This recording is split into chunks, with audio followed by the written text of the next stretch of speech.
మాజీ ప్రధాని భారతరత్న రాజీవ్ గాంధీ 34వ వర్ధంతి సందర్భంగా స్థానిక సీతంపేట వాటర్ ట్యాంకుల పార్కు ఆవరణలో ఉన్న ఆయన విగ్రహానికి నగర కాంగ్రెస్ అధ్యక్షుడు అబ్దుల్లా షరీఫ్ ఆధ్వర్యంలో కాంగ్రెస్ పార్టీ నాయకులు పూలమాలలు వేసి ఘనంగా నివాళులర్పించారు।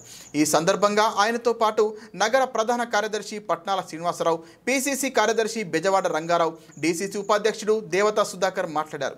భారతదేశ ఐక్యత కాపాడాలన్న రాజీవ్ గాంధీ సిద్ధాంతమే నేడు అందరికీ ఆదర్శమని కొనియాడారు। మన దేశ ఇన్ఫర్మేషన్ టెక్నాలజీకి పితామహుడిగా, టెలికమ్యూనికేషన్ విప్లవంతో దేశాన్ని 21వ శతాబ్దంలోకి తీసుకెళ్లిన దార్శనికుడిగా రాజీవ్ గాంధీ చెరగని ముద్ర వేసుకున్నారన్నారు। గ్రామ స్వరాజ్య సాధనకు పునాదులు వేసి స్థానిక సంస్థల్లో మహిళలకు 33% రిజర్వేషన్లు, యువతకు 18 ఏళ్లకే ఓటు హక్కు కల్పించడం వంటి నిర్ణయాలు తీసుకున్నారని గుర్తు చేశారు।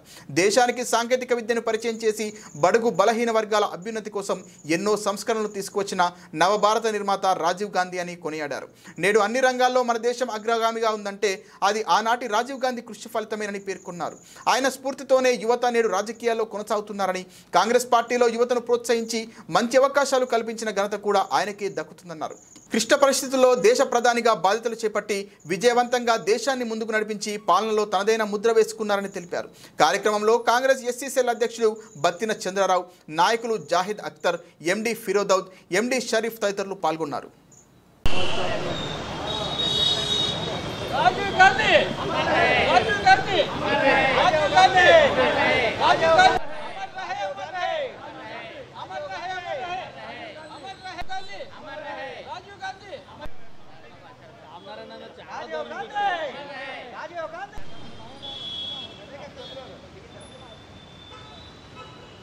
राजीव गांधी, अमर रहे।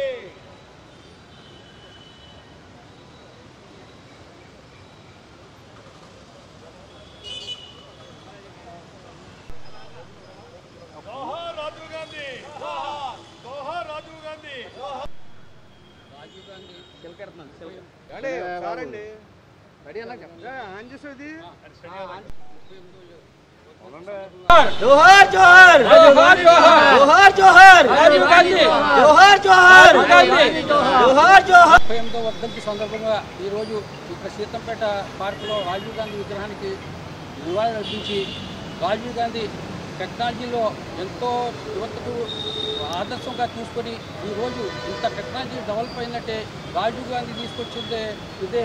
దాని మీద రాజీవ్ గాంధీ చేసిన 18 సంవత్సరాలు ఉన్న యువతను ముందుకు తీసుకొచ్చి రాజకీయాల్లో తీసుకొచ్చి రాజకీయం అంటే ఏంటో తెలియపరిచి ఈరోజు రాజీవ్ గాంధీ చేసిన మహాసేవలు మనం ఎప్పుడు కూడా మరవలేం। రాజీవ్ గాంధీకి నా ఘనమైన నివాళులు అర్పిస్తున్నాను। కాంగ్రెస్ పార్టీ చాలా ఘనంగా నివాళులు రాజీవ్ గాంధీ గారికి అర్పిస్తున్నాం। ఎందుకంటే ఆయన చనిపోయి 38 సంవత్సరాలు అయింది। ఆయన ఎన్నో మంచి మంచి కార్యక్రమాలు యువతకు మంచి భవిష్యత్తు చూపించి ఇవాళ కాంగ్రెస్ పార్టీకి అన్నిటి కీర్తిని తీసుకొచ్చారు। అటువంటి రాజీవ్ గాంధీ లేని లోటు ఎప్పుడు మరువలేంది। అలాంటి మహాపురుషులు మళ్ళీ జన్మిస్తారో లేదో కానీ అటువంటి రాజకీయ నాయకులు మళ్ళా కాంగ్రెస్లో ఉంటారో లేదో తెలియదు కానీ అటువంటి సేవ చేసిన మంచి మనుషులకి ధన్యవాదాలు అర్పిస్తూ రాజీవ్ గాంధీ వర్ధంతిని పురస్కరించుకుని రాజమండ్రిలో జిల్లా కాంగ్రెస్, సిటీ కాంగ్రెస్ సారథ్యంలో వర్ధంతి జరుగుతుంది। రాజీవ్ గాంధీ చదువుకున్న టేబుల్ నుంచి కూడా రాజకీయాల్లోకి రాకుండా ఆయన ఉద్యోగం చేసుకుంటుంటే సంజయ్ గాంధీ పోయాక ఇందిరాగాంధీకి రమ్మని ఆయన వచ్చి ఆల్ ఇండియా కాంగ్రెస్ సెక్రటరీగా ఎంపీగా చేస్తూ వాళ్ళ అమ్మగారు పోగానే 84లో భారత ప్రధానమంత్రి అయ్యారు।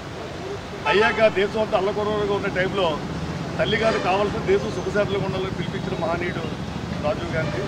18 ఏళ్ళు ఓటు హక్కు కల్పించిన మహనీయుడు ఆయనే।